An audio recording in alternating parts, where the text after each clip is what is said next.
So now that most of the major free agency signings have occurred, I've decided to come on here and give my second mock draft of the offseason, as you guys can tell from the title. So yeah guys, before we do get started, a few notes. One, there will be trades in this mock draft. Two, I'm going to be making these picks based off what I would do. And then the last thing, I am going to try to mix things up in this mock draft. That way it's just not a carbon copy of my first one, which you guys can go ahead and check out. There should be a card popping up right about now. But along with that, of course, before we do get started, make sure you guys also hit the like button if you guys end up enjoying the video, since it really does help out the channel. And of course, subscribe if you guys are new and you guys enjoy content like this. That way you don't miss out on any new videos like the one you're watching right now. But without further ado, let's go ahead and let's get things started. Now with the first pick, I got the Tennessee Titans taking Abdul Carter, an edge rusher from Penn State. I'm going to take a little bit of a different approach here and go with one of the best players available in the draft rather than a QB. Because the Titans, they definitely need a long-term answer at quarterback. But this quarterback class, it is pretty weak, and it is possible that the Titans decide not to pass up on one of the best players available at number 1, and they choose to take a quarterback later in the draft, or maybe they tank for one next year.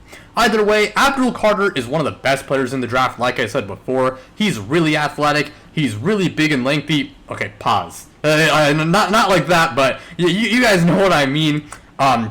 And he's really good at rushing the passer. He really just has to improve his ability to stop the run. And the Titans, they do need help at edge rusher pretty badly. So I could understand if they were to go with Abdul Carter here at number 1 rather than a quarterback.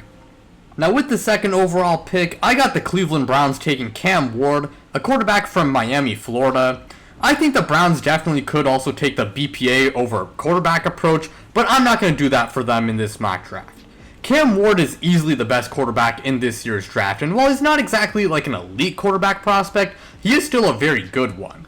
I think he does have really good physical tools, as he does have a pretty strong arm and he does have solid mobility, and he is accurate for the most part. He really just has to improve as a processor and play less hero ball, and in my opinion, if he can improve those issues, then I think he can be the long-term answer at quarterback for the Browns. Now with the third overall pick, I got the New York Giants taking Shedeur Sanders, a quarterback from Colorado. The Giants really do need to find a long-term answer at quarterback sometime soon. And Shedeur Sanders, he doesn't have an insanely high ceiling, and I wouldn't say he's an elite quarterback prospect. But with that said, he is easily the second best quarterback in this class, and I definitely think that he does have a high floor. He is really accurate and he's really smart, and he does have decent physical tools. But I will say, Shedeur Sanders, his pocket presence is not very good, and while his physical tools, they're fine, they aren't exactly amazing, which is why I think that his ceiling is, it's not terrible, but it's not exactly amazing. But like I said before, Shedeur Sanders, I do think he is a decent prospect with a pretty high floor, and I definitely think he can be the long-term guy in New York. Now with the fourth pick, I got the New England Patriots taking Travis Hunter, a cornerback / wide receiver from Colorado. The Patriots definitely could go offensive line here, but Travis Hunter, in my opinion, is the best player in the draft, and passing up on him, especially as a Patriots fan, would be very difficult to do. In my opinion, he's the best corner in the draft, and while the Patriots already do have pretty good cornerbacks, he could make their cornerback room godly. Imagine having to face him, Christian Gonzalez, Carlton Davis, who's pretty good, and Marcus Jones isn't even that bad either. That is an insane cornerback room right there. And along with that, the Patriots, they desperately need a number 1 wide receiver. We've been looking for one for like ages at this point. And Travis Hunter, I think he is a tremendous wide receiver, and I think he's the second best wide receiver in this year's drafts. And along with that, the Patriots, they just need talent, period. And Travis Hunter, he is a generational prospect, and like I said before, I think he's the best player in the class. So again, passing up on him, it would be a very difficult thing to do, and I could not do it at number 4 for the Patriots. Now with the 5th overall pick, I got the Jacksonville Jaguars taking Tetairoa McMillan, a wide receiver from Arizona. The Jaguars did move on from Evan Ingram and Christian Kirk, so they do need a secondary receiving option next to Brian Thomas Jr. Tetairoa McMillan, in my opinion, is the best wide receiver in the draft. He's very big, he's fluid, he has really good hands, he's a good yak threat, and he's a decent route runner. Now, sometimes his route running is a little bit lazy, and he's not a very good separator downfield and whatnot, and he's also not crazy fast. But with all that said, I like Tetairoa McMillan a lot. Now with the 6th pick, I got the Las Vegas Raiders taking Will Johnson, a cornerback from Michigan. The Raiders really do need some help at cornerback, especially after letting Nate Hobbs leave in free agency. And Will Johnson, in my opinion, he's the second best cornerback in the draft, and in most drafts, I think he would be the best cornerback. But Will Johnson, he is absolutely amazing. He has everything you want from a corner. I mean, he's tall, he's fast, he's lengthy, he's good in man and zone coverage, and he's smart. Like, I think Will Johnson is going to be a superstar in the NFL in just a matter of like 1 or 2 years. With the 7th overall pick, I got the New York Jets selecting Will Campbell, a tackle from LSU. The Jets definitely could go with somebody like Mason Graham here, but I did go with Mason Graham for the Jets in my last mock, and they also do need a tackle opposite of Olu Fashanu. Now, a lot of people are skeptical of Will Campbell due to his lack of arm length, but outside of his length, he is amazing. I mean, he has good size, he's a solid athlete, and he has really good technique. And I will say, if Will Campbell doesn't work out at tackle due to his lack of length, then he always could slide into guard, and Will Campbell, I think, would be amazing at guard as well. Now with the 8th pick, I got the Carolina Panthers taking Mason Graham, a defensive tackle from Michigan. The Panthers did address their defensive line a lot in free agency, but they still do need some help on defense. And Mason Graham, he is easily the best player available, and passing up on him at number 8 would just be a very difficult thing to do, if he is here. Mason Graham, he is not super lengthy, and he is more of like a disruptor than he is a finisher when it comes to rushing the passer. But Mason Graham, he is a really good run stopper, and he is just an amazing prospect to say the least. Because outside of his lack of length, and maybe and him just being more of a disruptor than finisher when it comes to rushing the passer, Mason Graham is an amazing prospect. Now with the 9th pick, I got the New Orleans Saints taking Luther Burden, a wide receiver from Missouri. The Saints really could use another receiver, and there are rumors of Luther Burden starting to fall, but I think that's all smoke, and don't overthink it. Luther Burden is still a very good prospect. He has a really strong frame for somebody his height, he's fast, he's a really good route runner, and he has really good hands, so Luther Burden would be a very good addition to the Saints offense. Now with the 10th pick, I got the Chicago Bears taking Nick Scourton, an edge rusher from Texas A&M. The Bears did a really good job addressing their offensive line in free agency, but now it's a time to address their defensive line. Nick Scourton, he's starting to go a little bit under the radar, funnily enough, but in my opinion, he's still the second best edge rusher in the draft. I mean, he's big, lengthy, versatile, he's a really good run stopper, and he has a lot of pass rush moves. Now, he's not super explosive, and his bend isn't very good, but I do like Nick Scourton a lot as a prospect, and I think he would improve the Bears' defensive line by a lot. Now with the 11th pick, I got the San Francisco 49ers taking Walter Nolan, a defensive tackle from Ole Miss. The 49ers right now are going through a little bit of a roster overhaul, and their defensive line as it stands right now is really trash outside of Nick Bosa. Walter Nolan, in my opinion, is the second best defensive tackle in the draft, and while he's not a very good run stopper and is like a little bit undersized for an NFL defensive tackle, of course, he is really good at rushing the passer, and I think he would be a pretty good addition to their defensive line, which, like I said before, outside of Nick Bosa, at the moment, it is cheeks. Now with the 12th overall pick, I got the Dallas Cowboys taking Ashton Jeanty, a running back from Boise State. I know this is a really common pick, and I even made this pick in my first mock draft, and the Cowboys, they did sign Miles Sanders and Javonte Williams, but neither of those guys are amazing, and it really shouldn't stop the Cowboys from passing up on a generational running back prospect like Ashton Jeanty. I mean, I know a lot of people usually have gripes about taking running backs this high, and believe me, usually I would agree. But Ashton Jeanty is an exception. If he's here at number 12, it would be very, very difficult for the Cowboys to pass up on him. Now with the 13th overall pick, I got the Miami Dolphins taking Malachi Starks, a safety from Georgia. I know I made the same pick in my last mock draft, and I did consider going offensive line here, but the Dolphins mostly need help at guard, and I don't know if there's necessarily a guard worth taking here at number 13. And the Dolphins, they do need safety help, badly after losing Javon Holland.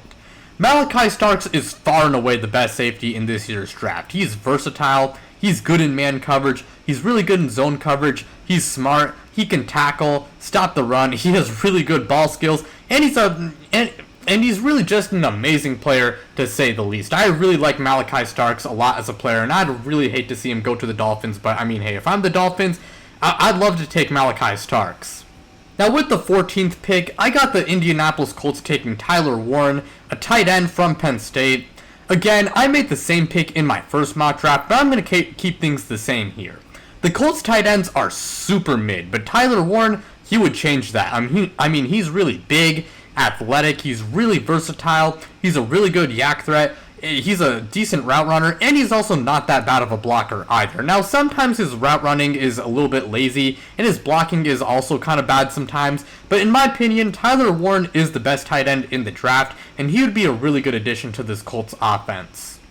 Now, at the 15th overall pick, I actually do have a trade. I have the Ravens, the Ravens trading the 27th pick, the 59th pick, along with picks number 136 and 183. And then the Falcons, they're going to give the Ravens pick number 15 and pick number 118.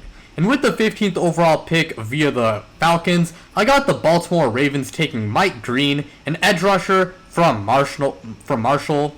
Now, this is going to be the first trade of my mock draft, obviously. And the Falcons, they don't really have a lot of picks in this year's draft, so I think they could opt to trade back for some more assets. Meanwhile, the Ravens, they have a lot of picks, so I do think trading up is very plausible for them. I did go offensive line for Baltimore last time, but this time I'm going to go defensive line and mix things up. Now, Mike Green, he is not a very good run stopper, but he is a tremendous pass rusher. Now, it should be noted that Mike Green, well, he did have, let's just say, a grape case. I'm sure you guys know what I mean by that. He did have a grape case against him, and I don't know if he's guilty or not, but that is something to be wary of. And if Mike Green is guilty, then obviously he should not sniff the NFL. But if he is innocent, then yeah, he definitely should make the NFL. But either way, Mike Green, legal case aside, I think he's a very good football player. I think he's one of the best edge rushers in this year's NFL draft, and I think it would be a very good addition to this Ravens defensive line. Now, with the 16th overall pick, I got the Arizona Cardinals taking Jalon Walker, a linebacker from Georgia. The Cardinals did a really good job addressing their defensive line in free agency, but their linebackers are really bad and could really use some work. Jalon Walker, I mean, he's athletic, and he's really versatile as he can play edge rusher and linebacker. He's a good run stopper and blitzer. He's good on QB spies, and he's not terrible in coverage either. Now, he is a little bit inexperienced and slow to diagnose plays, and there is a big debate about where Jalon Walker should play, as some people think he's a little bit of a tweener when it comes to him being like a linebacker and edge rusher. But either way, I do like Jalon Walker as a linebacker a lot, and I think he could help this Cardinals defense. With the 17th pick, I got the Cincinnati Bengals taking James Pierce, an edge rusher from Tennessee. The Bengals didn't really upgrade their defense a whole lot in free agency, so they really got to nail it in the draft. James Pierce, he is not a very good run stopper, and he reportedly does have some character issues. I don't know what that's about because he doesn't really have any legal cases. I guess it's more of like just interview stuff. But either way, James Pierce, while he does have those concerns, he is a tremendous pass rusher, and I do think that James Pierce could be a very good addition to this defensive line, especially if the Bengals do end up trading away Trey Hendrickson. With the 18th pick, I got the Seattle Seahawks taking Matthew Golden, a wide receiver from Texas. The Seahawks did add Cooper Kupp in free agency, but I still wanted to mix things up, and I didn't want, by choosing to go with the wide receiver here rather than, something like offensive line. And it should be noted that Cooper Kupp, well, he's not exactly a bad player. He is old and he is injury prone, so he's not exactly like a long-term player. Matthew Golden, he's really fast, he's a good route runner, and I think he can separate well. Now, he does have some drop concerns and he isn't super big, but either way, I do like Matthew Golden a lot as a prospect, and he would be a very good addition to the Seahawks offense. Now, with the 19th pick, I got the Tampa Bay Buccaneers taking Jahdae Barron, a cornerback from Texas. The Buccaneers do need some help at cornerback in my opinion, and Jahdae Barron, He has really good ball skills. He's good in man and zone coverage. He's versatile, and he's a really good run stopper for a cornerback. I mean, he is one of the best cornerbacks in this year's draft. Now, he's not super lengthy, and he is a little bit of an older prospect. But either way, Jahdae Barron is still a very good player. And I think he'd be a really good addition to this Buccaneers secondary. With the 20th overall pick, I got the Denver Broncos taking Emeka Egbuka, a wide receiver from Ohio State.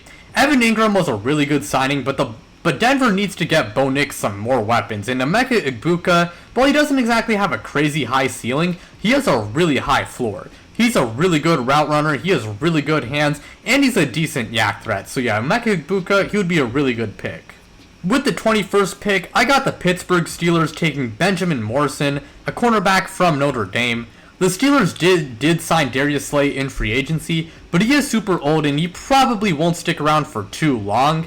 Benjamin Morrison did suffer a big injury in 2024, and I do think that he is starting to, kind of slip on draft boards. But with all that said, Benjamin Morrison is still one of the best cornerbacks in this year's draft. I mean, he has really good ball skills, he's really good in man and zone coverage, and he has really good instincts. I think he would be a great addition to the secondary. Now with the 22nd pick, I got the Los Angeles Chargers taking Colston Loveland, a tight end from Michigan. The Chargers really got to get Justin Herbert some more weapons. Colston Loveland is easily the second best tight end in this year's draft, as he's a solid blocker, he's a good athlete, he's a good route runner, and he also has really good hands. And along with that, he does have that Michigan connection to Jim Harbaugh, of course. So yeah, Colston Loveland, I think he'd be a really good addition to this Chargers skill position group, which needs some serious reinforcements outside of Ladd McConkey. Now with the 23rd pick, I got the Green Bay Packers taking Mykel Williams, an edge rusher from Georgia. The Packers could really use some help at edge rusher, and Mykel Williams, he is a raw prospect as he does need to develop as a pass rusher. However, he is super athletic, and along with that, he's a really good run stopper. So while it might take a few years, if Mykel Williams does reach his ceiling, he is going to be an absolutely insane player, and he could be one of the best edge rushers in the NFL. Now at the 24th pick, I got my second trade of the video. I got the Vikings. They're going to receive pick number 38, pick number 69, and pick number 144, along with pick 220, all from the Patriots. While the Patriots, they're going to be getting pick number 24 and pick number 139 from the Vikings.